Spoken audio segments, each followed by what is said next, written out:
Ici, nos vies se dévoilent et nos voix s'élèvent. Chaque mot est un écho, une étincelle. On y partage nos réalités, nos rêves, en toute intimité. Bienvenue chez Tel Quel.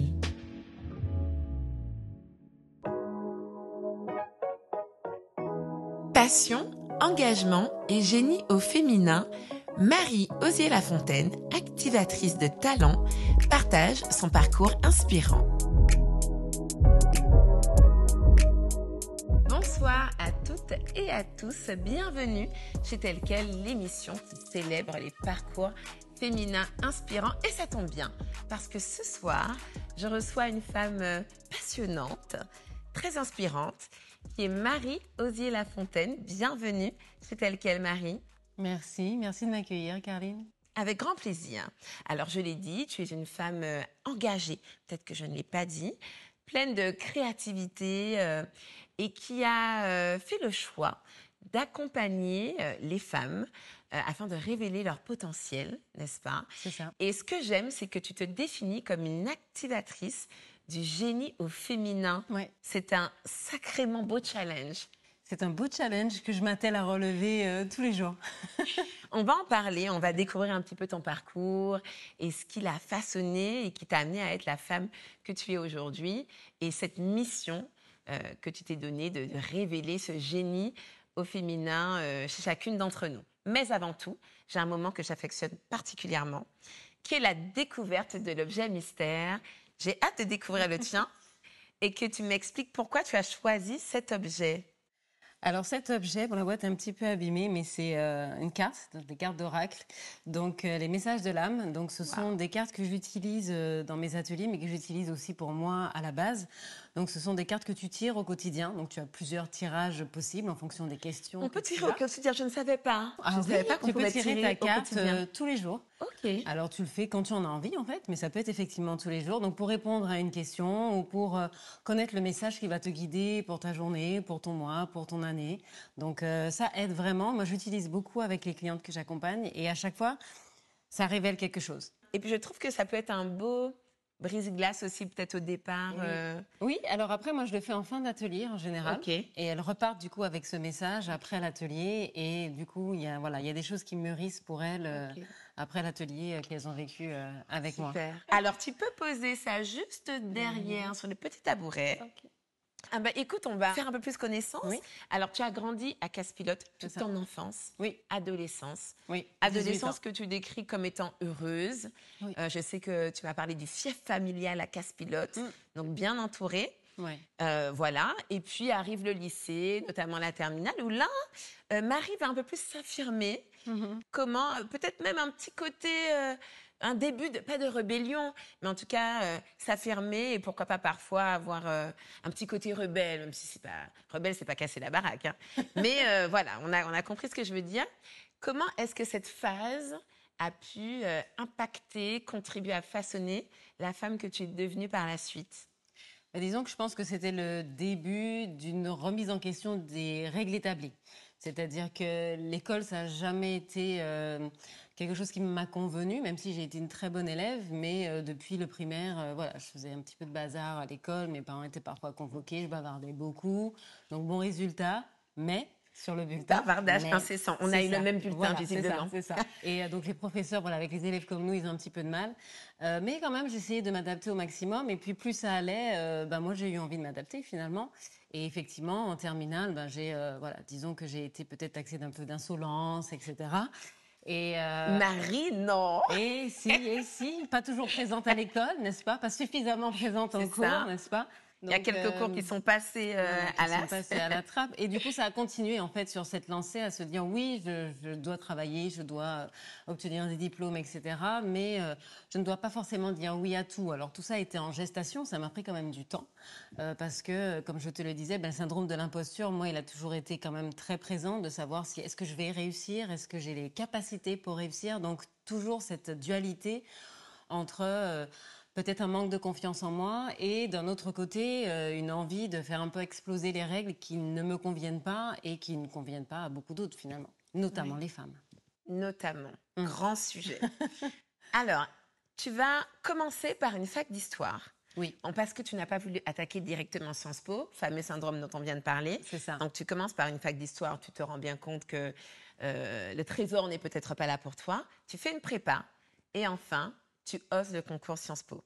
C'est ça qui était mon objectif en fait depuis le bac, depuis l'obtention du bac. Mais voilà, je sens à ce moment-là, à 18 ans, que je n'ai pas les capacités pour, donc je ne tente même pas le concours. Donc je fais cette fameuse fac d'histoire et puis une prépa en me disant que la prépa va vraiment me préparer, hein, comme son nom l'indique. Une année assez difficile parce que la prépa, c'est une année où on pressurise beaucoup les étudiants et où où on leur fait croire qu'ils sont des ratés quelque part pour extraire un génie. Donc c'est une technique en laquelle moi je ne crois pas du tout, mais en tout cas, donc j'ai fait cette prépa et tout de même, ça m'a donné 2-3 méthodes et j'ai obtenu ce fameux concours de Sciences Po que je visais, dont je rêvais depuis 2 ans. Ce que tu me disais, c'est que ce que tu as surtout apprécié, c'est le fait de connecter plusieurs disciplines, parce que tu as vu vraiment des disciplines très, très larges, très variées. Tout ça dans le but d'arriver à mieux décrypter, comprendre le monde dans lequel on vit. Quel regard tu portes sur ces 4 années d'études, en sachant que tu as fait la dernière en Angleterre? C'est ça. J'ai beaucoup aimé Qu'est-ce que ça t'a Sciences Po. apporté? J'ai beaucoup aimé Sciences Po parce qu'en fait, ce qui m'a manqué en histoire, c'est que je faisais que l'histoire quasiment. En prépa, c'est un système, comme je l'ai dit, qui est vraiment assez difficile à vivre psychologiquement. Alors que Sciences Po, c'était apprendre plein de choses, faire du droit, faire de l'histoire, faire de la sociologie. Donc, pour moi, c'était vraiment Très riche, très intéressant. Tu fais plein de choses. Et effectivement, tu apprends à comprendre, à décrypter, à analyser, à exposer à l'oral aussi. Donc, c'est finalement une école qui est extrêmement pluridisciplinaire, qui t'apprend à faire plein de choses, qui t'apprend à travailler aussi en groupe. Donc, moi, c'est vraiment des années, de très, très bonnes années où j'ai aimé étudier. J'ai vraiment aimé étudier, contrairement du coup au lycée. Là, à Sciences Po, c'était vraiment intéressant. Puis il y avait un vrai engagement. C'est à ce moment-là qu'on a eu pour la première fois l'arrivée de Le Pen aux élections présidentielles. Donc Sciences Po a été réquisitionné, on a tout arrêté, on a manifesté contre l'arrivée de l'extrême droite. Donc il y avait vraiment aussi cet engagement politique pour une société quand même plus égalitaire. C'était vraiment de belles années que j'ai terminées effectivement en Angleterre. À Birmingham, qui n'était pas forcément le meilleur choix à mon avis. J'ai hésité entre San Francisco et Birmingham. Va savoir pourquoi c'est Birmingham que j'ai choisi. C'était moins loin. J'aimerais bien savoir ce qui a fait pencher la balance quand même.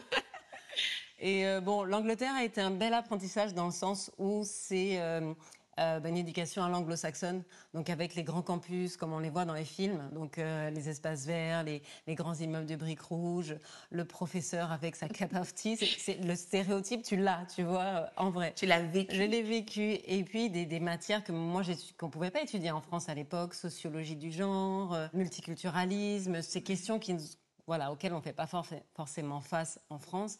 En Angleterre, il y a 20 ans, il y avait déjà ces cours-là qui étaient proposés aux étudiants. Donc, c'était une belle ouverture d'esprit quand même pour moi. Donc, c'était vraiment chouette. Et en 2008, le froid, la grisaille, métro, etc., tu dis stop et tu décides de quitter la France et de rentrer en Martinique. C'est ça, parce qu'après l'Angleterre, du coup, je fais mon dernier cycle d'ESS à l'époque à Bordeaux. En communication, effectivement. En communication. En me disant que la communication me permettra de raconter des histoires, d'être créative et que ça m'ouvrira plein de champs des possibles. Et j'ai commencé effectivement à travailler à Paris dans des agences de communication, puis chez un éditeur de solutions. Tu étais attachée de presse. Oui, la première agence, c'était une agence de relations presse. Et puis après, donc chez un éditeur de sites web, organisateur aussi de salons de recrutement, où là j'ai vraiment appris mon métier de communicante.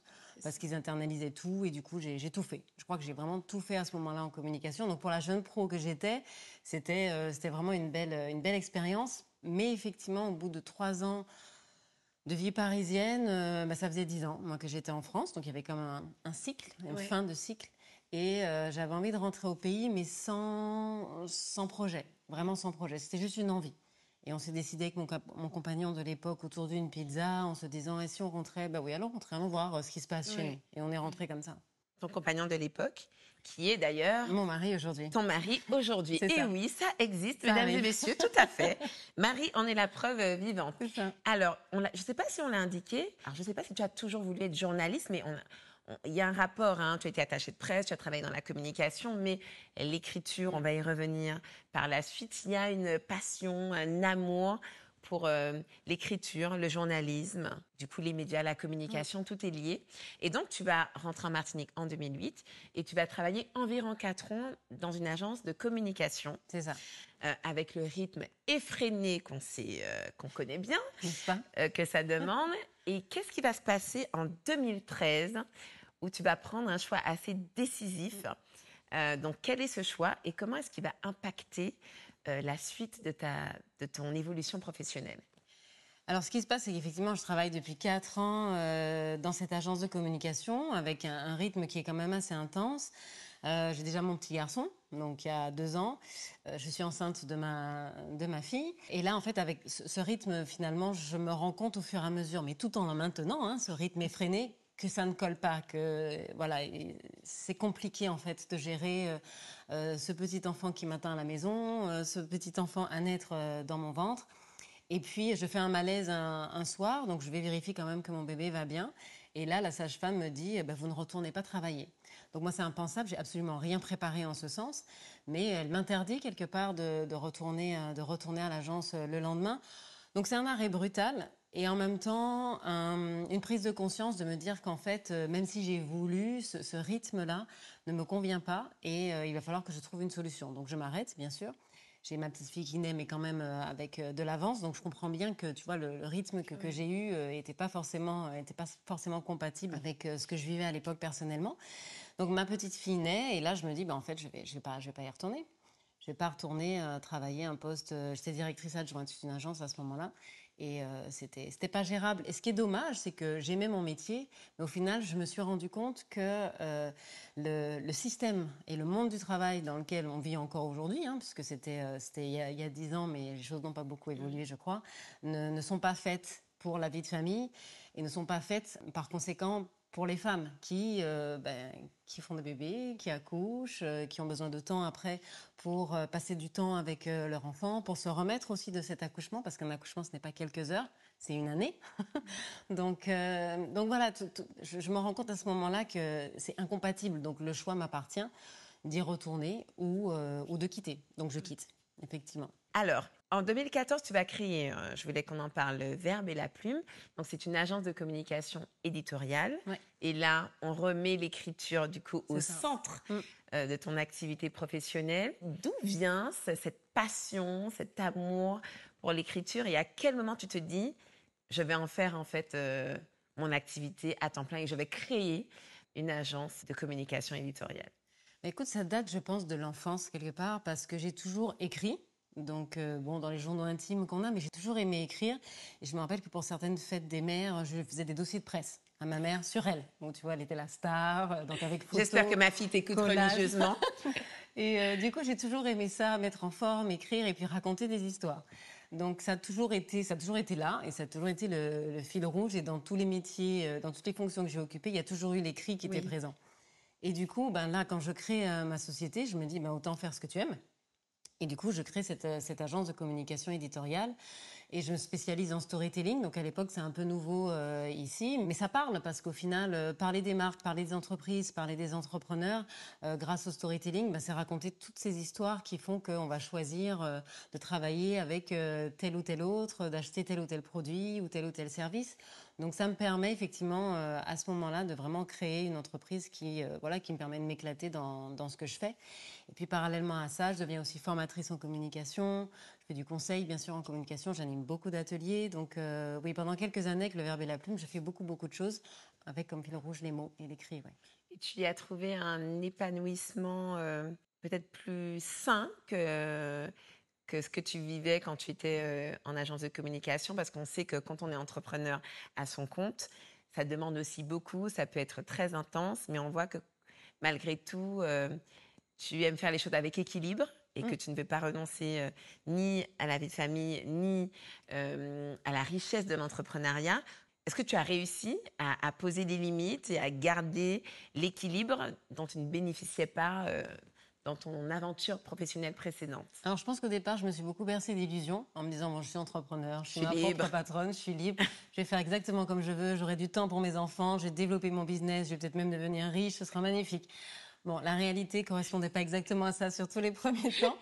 Donc, j'ai beaucoup travaillé, en fait. Comme beaucoup d'entrepreneurs, j'ai beaucoup travaillé et pas du tout moins que quand j'étais salariée, et souvent plus d'ailleurs, mais avec un sentiment de liberté et une créativité, une capacité de choix, c'est-à-dire que je choisissais mes clients.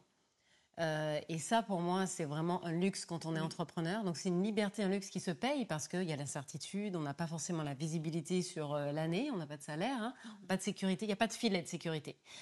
Mais on peut créer, on peut choisir ses clients, avoir des collaborations qui sont vertueuses, parce que quand on est salarié, on ne choisit pas forcément ses clients, et il y a des fois, on ne partage pas forcément les mêmes valeurs.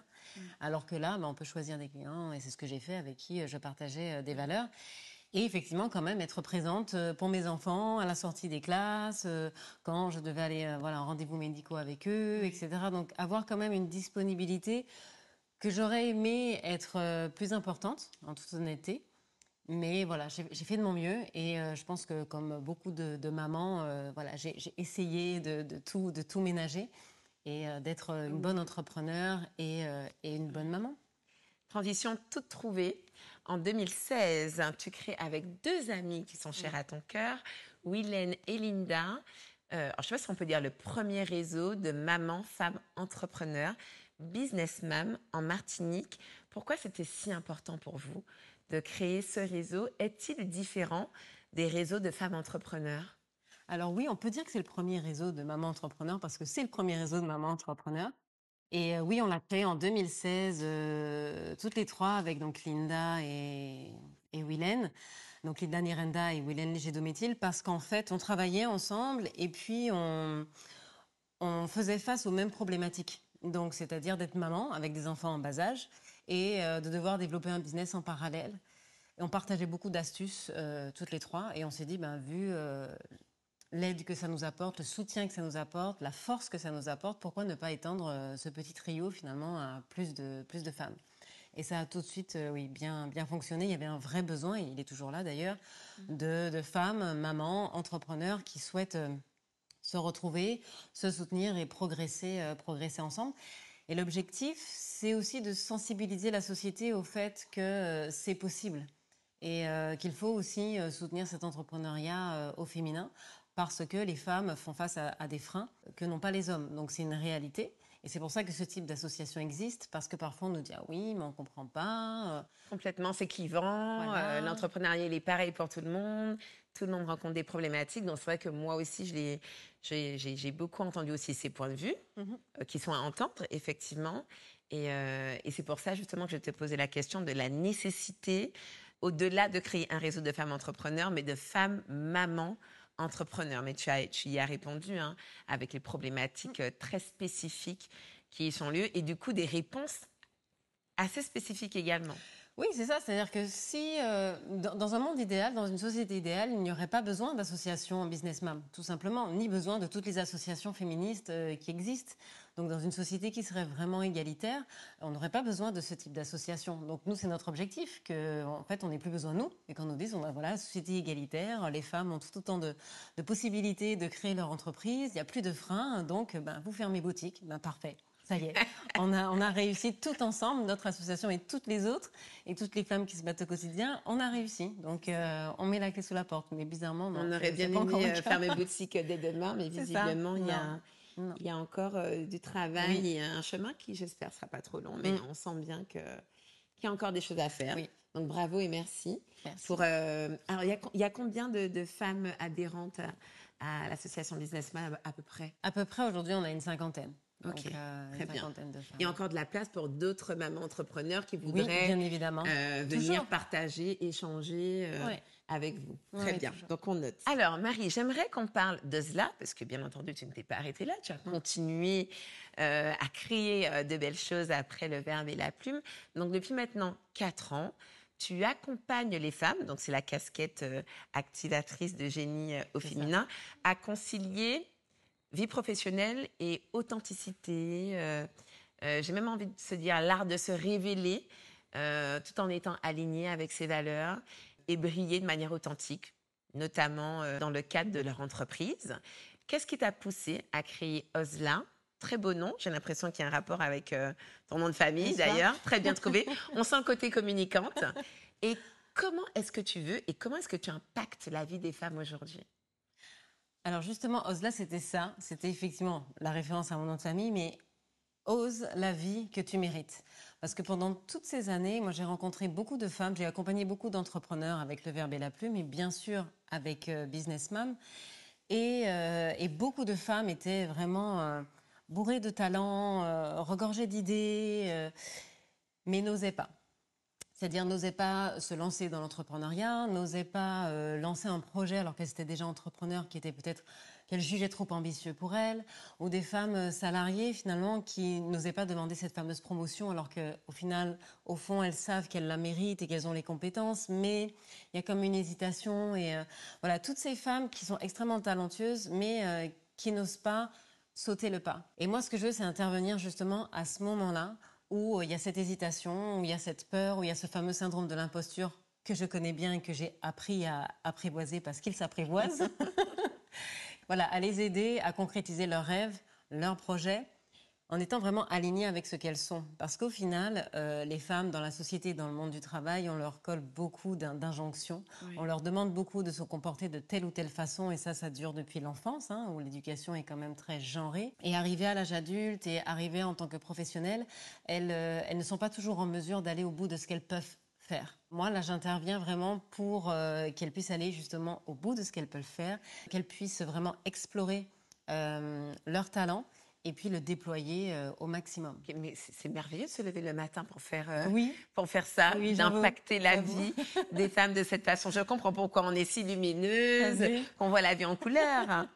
Alors, depuis maintenant 4 ans que tu accompagnes des femmes, pas qu'entrepreneurs, mais salariées également, est-ce que, alors, j'ai une petite idée, mais est-ce qu'il y a des problématiques fortes, communes, un peu transversales, que tu retrouves chez quasiment toutes les femmes que tu accompagnes? Alors, il y a ce fameux syndrome de l'imposture, donc ce sentiment de ne pas être en capacité ce sentiment de ne pas être légitime, de ne pas être à la hauteur, des hésitations aussi par rapport à la vie familiale, de se dire mais si j'ai cette promotion, si je développe mon entreprise de telle manière, quel impact ça va avoir sur mon foyer, parce que j'ai cette charge-là et cette charge mentale qui repose sur moi. Donc des hésitations aussi par rapport à la manière dont elles vont être perçues. Parce qu'on a habitué quand même les femmes à le jugement, le regard de l'autre. C'est ça. On a habitué les femmes à pas faire trop de vagues, faut pas faire trop de bruit, faut pas parler trop fort, faut même pas rire trop fort parfois, tu vois. Donc et donc avec toutes ces injonctions et tous ces dictats, c'est quand même compliqué d'arriver à imposer son point de vue et à arriver à dire ben voilà qui je suis, voilà qui je veux être et voilà ce que je vous propose. Et ça sera ça et ça sera pas autre chose. Voilà. Toutes ces injonctions, tous ces messages contraignants qui reposent et qui contraignent beaucoup les femmes dans leur progression professionnelle, et ça a forcément un impact sur la vie personnelle. Donc quand moi j'accompagne les femmes, ça a un impact sur leur vie professionnelle dans un premier temps, mais forcément il y a un écosystème qui bouge derrière et une affirmation d'elles-mêmes qui se fait dans toutes les sphères de leur vie. Parce que toi-même finalement tu as su allier tes passions, tes compétences, tes convictions au service de la vie que tu voulais mener. Aujourd'hui, quand tu regardes tout ce que tu as accompli, quelle est ta plus grande fierté? Je dirais c'est ça, c'est l'impact que j'ai pu avoir sur certains parcours de femmes. Parce que quand je les vois aujourd'hui évoluer, je me dis, ok, en fait, je suis à ma place. C'est ce que je dois faire. C'est vraiment accompagner ces femmes à parcourir ce chemin. Donc moi, j'interviens vraiment sur une partie du chemin. Je ne suis pas une magicienne, je le dis toujours. Par contre, je les accompagne à aller dans cette exploration. Et pour moi, ma plus grande fierté, c'est quand elles me disent, ben voilà, j'ai ouvert mon entreprise, voilà, j'ai rectifié les choses dans mon quotidien et aujourd'hui, je suis alignée avec mes valeurs. Voilà, j'ose dire les choses en réunion, j'ose m'exprimer. J'ai osé proposer cette nouvelle idée, ou j'ai osé être l'artiste que je sais être depuis toujours mais que je n'arrivais pas à être. Donc c'est ça, c'est cette sortie de coquille, et quand moi je vois ça, je me dis waouh, c'est juste extraordinaire. Donc oui, j'ai envie de continuer, de les mettre en lumière encore avec tous les moyens que j'ai à ma disposition. Ouais. Bien, écoute, merci beaucoup, Marie. Figure-toi qu'on est déjà à la fin de l'émission. Déjà, c'est passé vite. C'est passé très, très vite. On est là tranquillement et voilà. Et c'est déjà la fin. Merci à beaucoup. Toi, Caroline. Je suis ravie de commencer cette année 2025 avec toi. Donc, je profite pour te souhaiter une très belle année. À toi aussi. Ainsi qu'à tous les téléspectateurs et téléspectatrices, bien entendu, qui nous regardent. Merci pour tout ce que tu apportes aux femmes, le fait de les aider à se révéler, à oser, à développer, à détecter le génie, le talent et à le faire briller. Merci pour tout cela et une très belle année 2025 à toi. Merci, Caroline. Coincé au sol, les yeux vers la lune. J'espère t'entendre à demi-mot. Je dessine encore mon Apollo et ça me console. Les nuits de pleine lune, je veux comprendre tes demi-mots. Je dessine encore mon Apollo. Je fais des calculs mais je suis pas Galilée. Ça révèle et c'est fallait. J'ai plus de temps qu'il ne fallait. Mais là ma tête est levée, J'ai bien appris, j'ai pleuré.